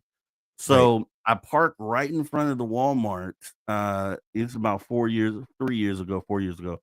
And I parked right by the front door. And I'm like, okay, I'm looking around. I don't see anyone by the front door. I'm like, okay, great. I can get in there, get out. And I get out my car, literally walk 10 steps to the front door. As soon as I am getting to the front door, two guys come in on me like this, and they come from both sides, and they're talking to me about religion, and for whatever reason they're coming out with this, and it's in a moment when I really needed to hear something like that. And it was just mine. And I told them, I was like, I'm gonna sit here and listen to you guys because you don't really understand that how you guys just came in at a moment when it was actually needed. And I sat and listened to them, and I told them, I said, okay, because of that, I'll come and visit your building or whatnot. I go into the store to handle my business. I'm in there for 10, 15 minutes. And as I'm walking out the door, these same two guys are walking in the door, and we cross each other and look each other in the eyes. And I'm like, okay, this is something's talking to me, saying something. This spirit, this whatever it is, this bigger than me is kind of telling me something. And then after that, that's kind of when those doors started opening that put me in positions. First, I was a co-host on this other show, and that only came about because I saw someone that needed help. And I'm like, you know what? I could help this person. Let me do that. And then that kind of just exploded into where I'm at now. But one other thing about Yeah. that is the person that I came in to help, I asked this person, I had this really still humanity focused vision on my mind. This person was kind of going a different route within ufology. And I was like, what do you, what if you could position this to benefit humanity, how would that look? We were talking behind the scenes. It didn't really have an answer for me, and actually didn't really have an interest in doing anything to help humanity. He actually wanted to do things to help himself. Right. And so we split at that point, and then that's when I ended up on my own journey doing my own shows and all that. And it's all about humanity and helping humanity. Anything that I do in conversations that I have to be things to benefit humanity, or like you were talking about earlier, how you could, be driving a Lambo if you did this real estate thing. And it's about integrity. And that's a really important thing in this community that you have to have. You have to be a genuine person. You have to have integrity in order for this particular subject because it affects people. You know what I mean? And that's kind of Yes. how this all ends up. But this is this is part of that premise. And when people say, "What's third eye live?" and I'm like, "That's your third eye, pineal gland." Most people don't use it. It's a God-given ability you have from the Lord Almighty, whether you believe in Him or not. When He's created man in His image, and man includes men and women, because women are created by the rib of whatever. We're not going to get into the whole thing of it. Okay. He gave you the ability to have abilities so you can communicate and go back to source. You can vibrate at a higher frequency. You can seek the path that you just said and go there and connect. And then you get your download, you trade information, and then you go on your life. He also gave you free will. Most people don't do this. it took a while for some people that I know to start utilizing that stuff. I've always done things to help people. Some people say, "Oh, you're a nice guy." And let me tell you something, nice guys, they don't always finish last, but because you're a nice Mhm. guy, you're not going to do what X, Y, and Z going to do. And when you sit there and you still, eating out of a can, with Dentimore or whatever you can get afford, the dented can sale. Um, why didn't I do that? Because you do have morals and you do Yeah. have your parents, your mom, your dad, whomever, and them and their parent and so on and so forth, stilled something into you that said, um, do good, be a good, what we always said, are you a good boy? I'm like, yeah, I'm a good boy. You know, are we being good today? Yeah, I'm being good today. You know, but you don't always want to be good because it would be boring if everything was good. It would be so boring. You're So right. I would be there lighting, giving people hot foots just to lighten up the mood. You know what it is. Right. That's the difference. You saw it as a bigger picture. That one guy you said, I'm doing for me, and you started doing, and now when you look back, they may have gotten a little more success. They may have done something differently, but they may be miserable in their life. You have all these wonderful people, including myself. We listen to you. We love what you do. We love your choice, the vibe, everything. Let me tell you something. If you are having a bad day or a bad weekend or whatever, I'm telling you, listen to the after hour show, and or anything that Rob's doing, because when you go to break, you're gonna be like, can you put that back on for a couple more minutes? It's like I love the guest, but can we play some more music? It's just music is life. And I always said we can solve a lot of problems in this world with about a kilo of weed and really good music. Man. Okay. Ah, yeah. You know Yeah. what? You're angry. He's angry. Okay, here, hold on. Here, let's get angry. Go ahead. And you were like, you know what? That wasn't worth it. And 9 out of 10 times, a lot of times women are involved. Helen of Right. Troy. Oh boy. Yeah. And this is how guys get into fights in bars and stuff like that. And I had a buddy that had that. And he learned his lesson. We're like, dude, what are you doing? Every time she goes out, she gets you into a fight. This is not a relationship. And when you wake up Right. to it and then you walk away from it, it's going to be tough, but you do. Life gets better. And that's what I didn't say it. I mean, to many people, but there was a situation where the person I'm married to, the other half, people are leaving her job during the summer. And she's like, oh, it's all changing. And I said, well, welcome to 2025, because 2025 is all about change for everybody. Yeah. Okay. Um, and she said, is it good or bad? And I said, yes. She didn't like that. And I said, but it is. So if you're a couple and you're married and it's not working out, there's going to be change. And it's going to be good and bad. It's going to be good because you need to, if you're in a toxic situation or it's not working, you need to remove yourself from that. But it's bad because, well, you spent X amount of years with each other and you don't want to really hurt anybody, but believe it or not, it's going to be in your favor. This is a moment. This is the beginning of some good times. And you just gotta, it's going to be tough. I promise you, it's going to be tough. Ain't gonna be easy road for everybody, but there's going to be a lot of change, and it's really going to be good for people.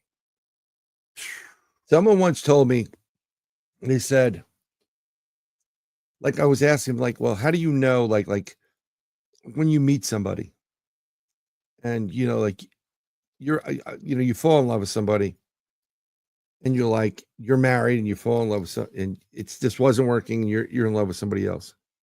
and you got to go through all this pain and crap and dodge this and duck here and do this. And if you can go through all that crap and finally get to the person you're supposed to be with, and I do believe there is someone that you're supposed to be with, and you could look back and go, wow, that really was bad and that sucked. But if you can look back and say, I would do all of it again, as long as I got to this point, then you know you've made it to where you want to be. Right? I think That's you know deep. what? It's real deep. But like with what you do, it's like you've been through that. And I asked you, Third Eye Alive is about how your third eye, premonitions, dreams, whatever, has moved you in a direction to be in. And most people don't think about it. Most people don't attribute it to a third eye or something paranormal or something weird. But let me tell you something. When you're walking out and you're like, I don't feel good. I don't think it's a good time to go out tonight. Guess what's going on? That's your third eye. That's the intuition and everything you have that everybody has telling you stay home tonight. And then you decide to stay home, and then a guy drives a car through the disco that you were going to, disco, whatever the hell it is. So the fact that you got to that point where you want to help somebody, right? And then they want to do it for themselves and you want to help or give that fame, fortune, whatever will come to you. Someone also said to me, one of my friends does music all the time. His uncle was big wig at Anheuser-Busch. Like they've got whatever. And the uncle used to say, do what you love, the money will come. And if you literally can get up every day and go, you know what? I'm doing a great show tonight and I'm so excited to do it or whatever. You won half the battle right there. And eventually it'll come because you know it's going to happen. He's going to write a book. Seriously, write a book. You can do it now. You can just dictate it to your phone while you're doing, on transfer, like, after hours. The things I think about, which I would suggest you do to begin with. Like what's on your mind, what you do after hours, because most people, a lot of real stuff happens after hours. And you say you've not being so religious. Did you have that? Was that an epiphany or a religious experience when you like, I'm gonna go this way. I don't want to do it just, me. Well, I mean, now understanding that you had a somewhat a religious background and you speak about God, I mean, I always could not offend people to say this higher existence, this is whatever you believe in. But if Yeah. we're talking God, essentially that's kind of what it was. There's a and I'll say this. I was one of the things that as going through that thought process or that experience and those doors opening up, it made me remember when I was 11 years old. I was used to go to church with my grandmother, Church of Christ, and there'd be a time where they split you off to go to Bible study and the adults stay in the thing, right? Yep. So it every week I would go to Bible study. And this one particular week, they told us, okay, next week when we come in, I want you to bring a scripture and tell me, just read scripture, I guess, tell what it means to you. So I'm Right. telling my grandmother right before they break us off the Bible study, I'm like, they're going to want me to have a scripture. I don't know any scriptures because I'm the guy in church as a kid and the preacher is up there and he's telling you to go to this verse, this, and I'm always behind. By the time I get there, he's moved on to the next thing. Yeah. So I was No, never I'm with you. good at doing that. Yeah. I don't. Yeah. And so I tell her, I said, well, I'm going to need a scripture as we go in here to this Bible study. And so she gives me Proverbs 3.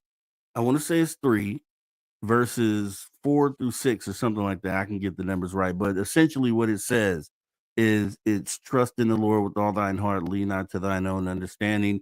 In all thy ways acknowledge him, and he shall direct thy path. And there's a saying that people use where it's like, I let God take the wheel, right? And that's Yeah. essentially what I did. I said, okay, maybe it's not for me to make these decisions and choices as a human being that doesn't get it completely. Let me just lean back and let me be guided through into position, and that's exactly what it is. So, and that's why it even hit me deeper the day that I saw no one in front of that Walmart and I tried to sneak in, but I wasn't allowed to sneak in. I was done like this by maybe hey, if you want Bookends to go there, if you want to or go there, headphones, right? it was being and it was they were talking about the religion and the things that I needed to hear in that moment. It was so bananas and crazy. But from that, and my girl will tell you this, from that moment, there was a period of 2 years as I'm allowing these doors to open where I received blessing after blessing after I'm talking like 10 in a row. Where in most situations you would look at it and say, it doesn't happen like that. Like there's no way that some people call it luck. Some people, which is a situation where the thing that shouldn't have happened for the good happened, and then the next time happened again, and it was so scary that I had to talk to her, and I said that, you know what, this is scary, the Yeah, amount of doors that are opening at the right time, and I didn't know what to do with it, but I'm still just allowing, and I'm still at to this day allowing that to happen, that process to happen. And you said one thing about being excited and energized to get up and do a show, and I'm like that all the time. yeah, There's no financial end to it that makes me happy. It's being able to allow, a message to come through me to other people. And I'm right. excited to do that because I'm doing this on behalf of something that's putting me in the position to do this is the best way I can say it. And no, and you know what? That interaction sometimes, you know what? You don't always have to be spiritual. They know it. You know, powers that be that know it. I'm not like a religious freak. I'm not. But I've been through a lot of stuff that has proven to me that there God, something is there. I'm gonna call it God. My pagan friend calls it source. I'm like, it's so cold. Yeah. And I always say this, he as in God, not to get into the battle of the sexes, but the truth is, ladies, if God was a woman, we'd be dressed better. That's the freaking truth. Man. Okay. So let's throw it out at you. So I used to, growing up the way I grew up, basically impoverished. If I didn't have my grandmother and my grandparents, we were like in trouble. My dad lost his job. It was real, it was tight Mhm. and kind of embarrassing, having friends come over, a small place, and you see other things. And my dad explained to me at one point when he was growing up, they came home one day, my grandmother, grandfather, and my father and his sister, and to Brooklyn, and they found all their crap on the lawn. The landlord kicked them out while they were out, locked the door, put all their they had no Wow. place to go. Okay. So now I understood why my dad did what he did. We grew up in a large one-bedroom apartment, but it was big enough that you can make it into a two-bedroom. We did eventually. Um, so when I had some of those tough things happen to me, and I call it getting sent back to zero. I've been sent back to zero so many damn times. I'm just tired of it. You get like this high, and then you go back down. And then you get this high, and you go back down. You're like, so I often used to curse at God. I mean, I'm cursing at him, like, what the you're doing, man? Like I'm, whatever. And so at certain points, I didn't even believe in it. And I finally got it one day, and it wasn't that long ago. It was like 20. It was couple like a year prior to COVID. 2017 or 2018.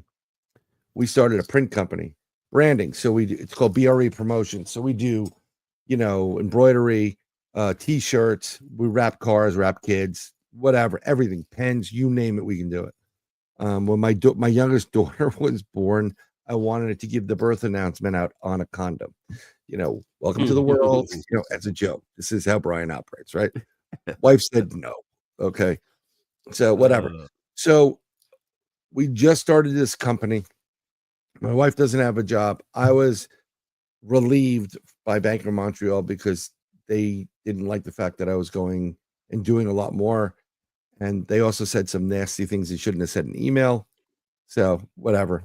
So I'm raising, I'm home and trying to do some whatever consulting work. We start this company, and one of our dear friends, their son was born with hearing problem. He's deaf. And he goes to a special school in New York City. And what they do is they take babies up to a certain age and they teach these kids how to survive and live and exist and expand on that in a world without hearing. It's an amazing school. It's the Clark School. So they're on like 70 something street on the east side of Manhattan on the Big Island. So they're doing something called they do a zoo walk. So the kids get teams, different color teams, where they do t-shirts and they raise money and they walk throughout the zoo and they raise money to help support the school. Great event. So we go there and we're meeting with these people for the first time trying to get this job. This would be like our first job. And it's annual, so it's good.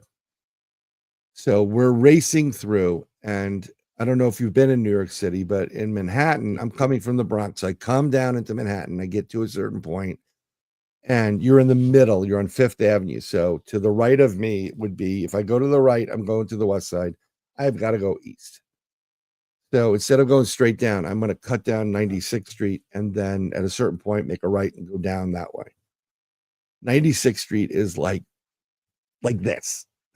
It's huge. It's a deep, steep, hill. And I'm flying down 96th Street in my Honda Pilot, 2009 Honda Pilot with a Mrs. There, we're getting ready.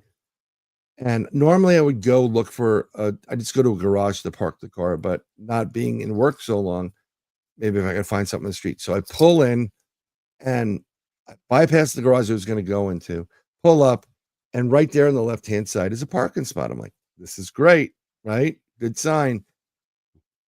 Pull up next to it, back in, pull forward, go back, pull forward again, pop. My feet hit the floor. I break my brake line. Ooh. I'm pissed. I'm in the middle of Manhattan. I live 200 something street up. We got this meeting. I said, I'll deal with it at the meeting. We go there. My friend's, son's there. Great kid. Gets like, Bryan, I'm like uncle to him. Young kid. We get the job and we go back to the car and we're trying to figure this out. I've got to get my wife uptown because my youngest daughter's getting out of whatever kindergarten and someone's got to pick her up. We're stuck here. The car can't move. I got to get my car to Mount Kisco, New York, which is 30 miles away to get it done because I don't know what's going on with it. I'm cursing God. How the F can you do this to me? I'm out of work. I've got no money. I'm trying to do X, Y, and Z. I'm really, really pissed. Get my wife in a car. She goes back up. I have AAA. So I call them up and I'm like, screw it. I have 200 miles. Tow me up to the deal, whatever. Tell her when you pick them up, meet me at the dealer. No problem. And I'm still cursing. I'm looking up in the middle of Manhattan going, why are you doing this to me? What the F? I'm really mad. And then I go over and for some reason I look at the car and I go, oh, my brakes could have went going down 96th Street. When I was doing excessive speed.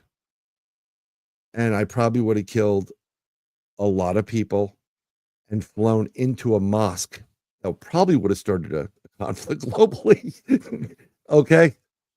But he didn't let it happen. He let me have it on a level ground parking spot out of the way. no one gets hurt. Right. Yeah. And at that moment, I'm telling you, that hit me like a ton of freaking bricks. I looked up and go, I'm really sorry. I got it now. And from that Yeah. moment forward, I thank you. Thank you. Thank you. Thank you. They come in different ways, but you're right. You did something, and from that moment, blessing, blessing, because you're doing what you're supposed to do. You do right by your fellow man and woman, right? You know, and yeah, sorry, Straw Dog. Yeah, I've been through some of those resets. I may be going through another one sooner than I think. It's just what happens, but this is why you're going to be blessed. And seriously, consider the that book idea. You know, Yeah, for it's not sure. a bad I have idea. thought I'll talk about to it, you but afterwards. I never you I you're didn't in think a about it on that level though. But yeah, you're right. you're right now. You have a vehicle. You are like rock solid with SOR and what you're doing. Besides SOR, I saw the other thing in the promo that you're doing also other things besides SOR. I forgot what I put in there. And oh, it was off your Facebook stuff. Host of Space Out Radio, and so Oh, what social dig. Yes, this social right dig. Let's here. yeah, there we go. Yep. Let's And you got a the couple of whole minutes of social dig? yeah, for sure. It should go a bit long.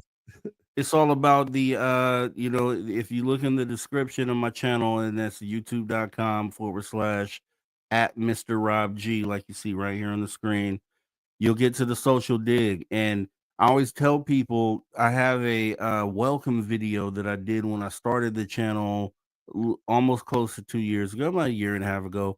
And the mission, it was a mission statement, a 2-3 minute video. If you listen to that video and then you look at what we've done on the channel since then, Right. everything aligns with what the motto is, which is the positive progression of humanity. I say it at the end of every show. I show this humanity banner with the ocean of people from all walks of life, and I just basically say that anything that we do on this channel has to progress humanity in a positive fashion. So regardless what kind of conversation that is, some of them are really tough conversations to have, and that's what we do over there. And literally, and that's kind of the backstory. I was doing this before I came to Spaced Out Radio. Dave Scott was looking. We had been talking before that, and there was a point in Right. time where just liked what I was doing over there and just asked me, said, "Hey, could you do what you're doing over here?" And I'm like, "Yeah, it's pretty easy. Let's do it." But see exactly what you're doing, whether you know it or not.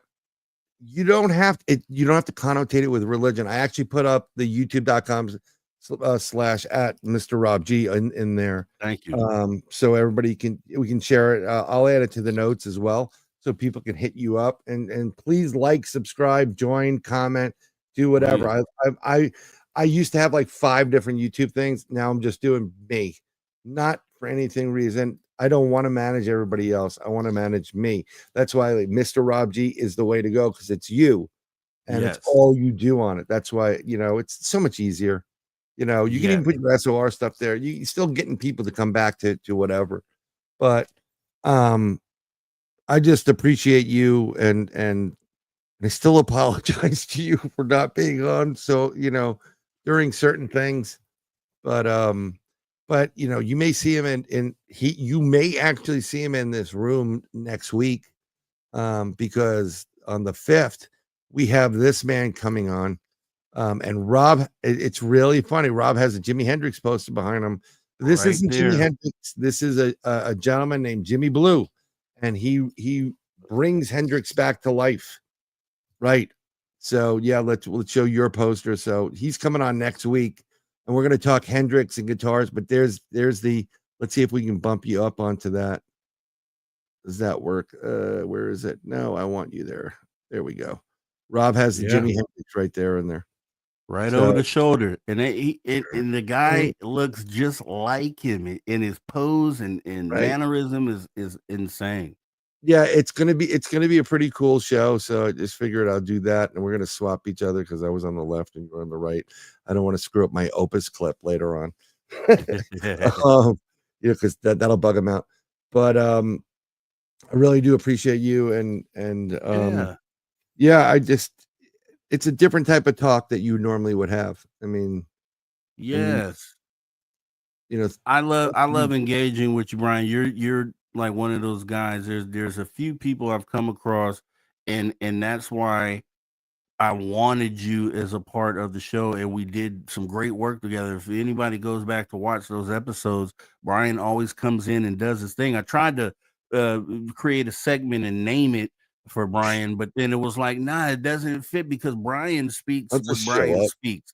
Yeah, he shows up Yeah, and he says what he says, but that's the great part about it being genuine. You got to keep being you, man, and I know you will. And dude, you're just an awesome dude, man, and I I love appreciate that. working with you. Yeah, I love working with you too, and I can't wait. One day we're gonna hook up. We're gonna meet. Finally, I'm a hug guy, so It's all it's just good, what I man. do. I'm a hug guy too, man. It's all good. But it's and this is how I end. I decided to do what like we were talking about music and what we do and stuff. And who do you got coming up on the weekend? Just by the way, do you have anybody special or on SOR? This weekend, well, I won't be there Saturday. No show Saturday, but Sunday I do have Reverend Michael J. Carter coming on. And so Nice. that should be a really deep show. Yeah. Yeah, Yes. that's gonna be a really, really deep show, actually. Yeah. But he gets great guests, and so it's go to SOR and all day Saturday. That morning's drive show. That's an interesting concept. Brian, That you could be should good. look into it, man. It could be big, it could be huge, and I think it would be. The space is needed, and Yes. man, let's The talk only further. the only problem I have is I need the censor button. You got it Is it a right 5-minute there. dump, please, for Bowden? No, I'm pretty good. I've done radio, I've done other things, and I know how to curtail my mouth at certain points, but that's great. And I'm telling you, I want you to put out a book. I want you to put out a disc with a mix, like mixes of what you people would love that. That's just my two Man, I senses. love to hear more about that from you, man. So maybe in the back you can talk to me about that and Yeah. as we go. But yeah, I would love to if it's something that would benefit and help others, I'm down to do it. So for sure.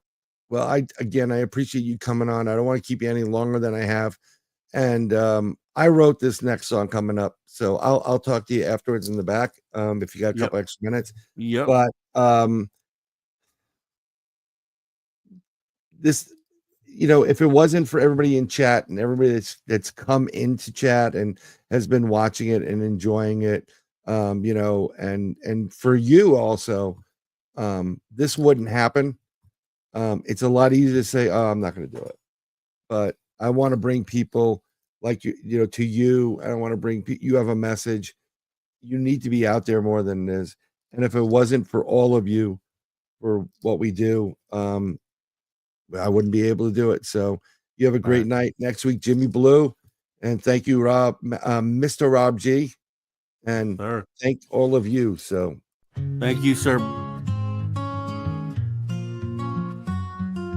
You, it's always been you. God showed me you.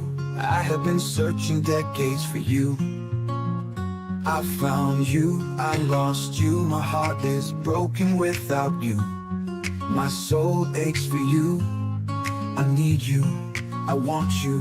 My days are filled with you. I've seen the future with you. My home is with you. I have felt the future with you.